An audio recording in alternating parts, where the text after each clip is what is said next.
পেটের ভিতরে দিয়া ঢুকাইয়া পিছন দিয়া বাম হাতে দেওয়া হবে। পেটের ভিতরে দিয়ে হাত ঢুকাইয়া বাম হাতে বদামও দেওয়া হবে।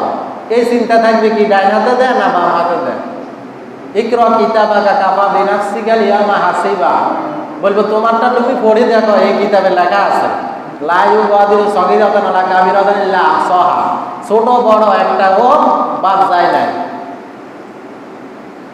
অনেকে বলবে আমি তো এত নেকি করি নাই, বলবো দেখো এগুলা তুমিই করছো। অনেকে বলবো আমি তো এত গুনাহ করি নাই, বলবো এগুলা তুমিই করছো, ফেরেশতারা লিখতে কোনো ভুল করে না।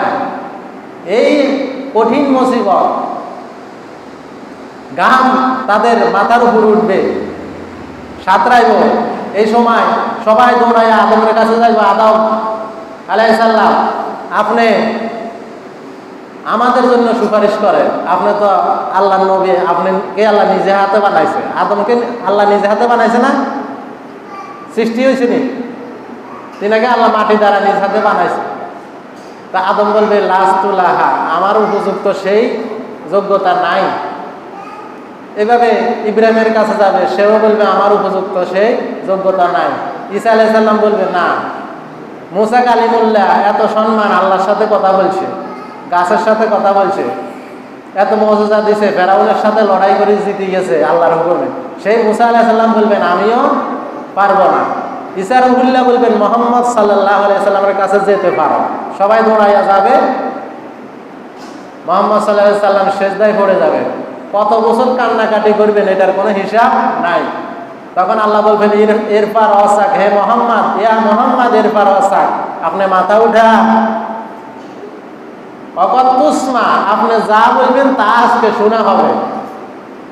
সালতু তা, আপনার কথাই শোনা হবে, আপনার ইসফাত ও সাব্বা, আপনার সুপারিশ আজকে কবুল করা হবে।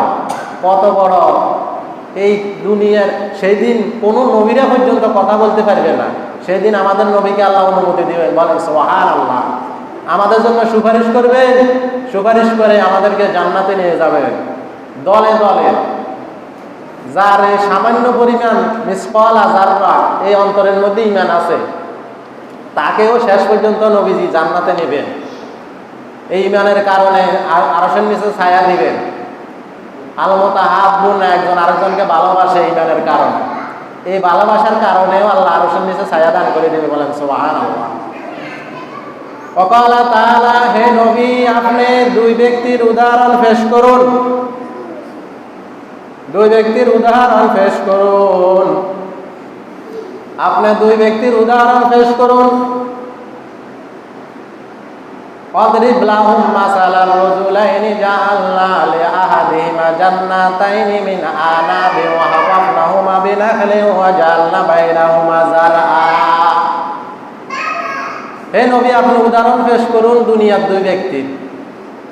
তারা রাস্তা দিয়ে হেঁটে যাচ্ছে, কথার চলে তারা হেঁটে যাচ্ছে।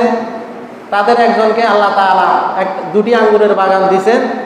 আঙ্গুরের বাগানের মধ্যে প্রচুর আঙ্গুরের ফল, চারপাশে খেজুর গাছ আছে, প্রচুর খেজুর, মধ্যখানে নহর আছে, শস্য ক্ষেত আছে, প্রচুর ফল ফলাদি শস্য উৎপাদিত হয়। এত এত বেশি দিছেন, আছে না? এক একটা গাছে, কাঁঠাল গাছে কত কাঁঠাল ধরে, আঙ্গুর গাছে কত আঙ্গুর ধরে, এইভাবে দিলে কে দিছে? এত দেওয়ার পরে এখন তার আর হুঁশ নেই। এখন সে কি বলতেছে? কিলতাল জান্নাতাইনি আতাত উকুলাহা ওয়া লাম তাজলিম মিনহু শাইআ।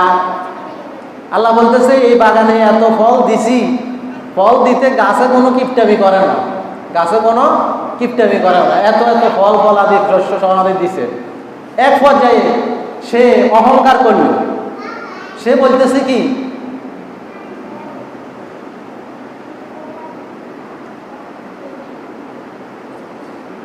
ওয়াকানা লাহু সামারুন ফাকালা লিসাহিবিহি ওয়া হুয়া ইউহাউরুহু আনা আকসারু মিনকা মালা ওয়া আযু নাফা। সে প্রথম বলতেছে তার সাথীকে, কথার চলে যে দুনিয়ার সম্পদে আমি তোমার চেয়ে অনেক সম্পদ আমার বেশি, অনেক সম্পদ বেশি, অনেক শক্তিশালী, জনগণে ধনবলে সন্তানের বলে সবকিছু আমার তোমার চাইতে অনেক বেশি।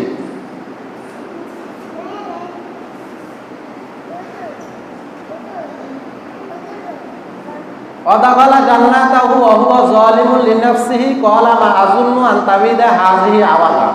সে নিজের উপরে জুলুম করে তার বাগানে প্রবেশ করল এবং সে বলল যে আমি ধারণা করি না যে আমার এই বাগানের এই যে বেহেশতের মতো ফল, এত এত ফল বাইর হইতেছে, এত ফল দিছেন আল্লাহ, আমার এটা জীবনে কখনো ধ্বংস হবে না।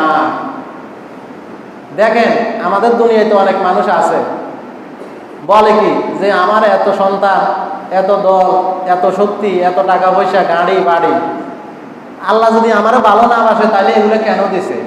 আপনি নামাজ কালাম পড়েন, সব পথে চলেন, আপনার তো এত কিছু নাই, সুতরাং আল্লাহ আমাকে বেশি ভালোবাসে, আমাকে বেশি দিছে, পরকালেও আপনার চাইতে আমাকে বেশি দিবে, এরকম বলে কিনা? এরকম বলে কিনা?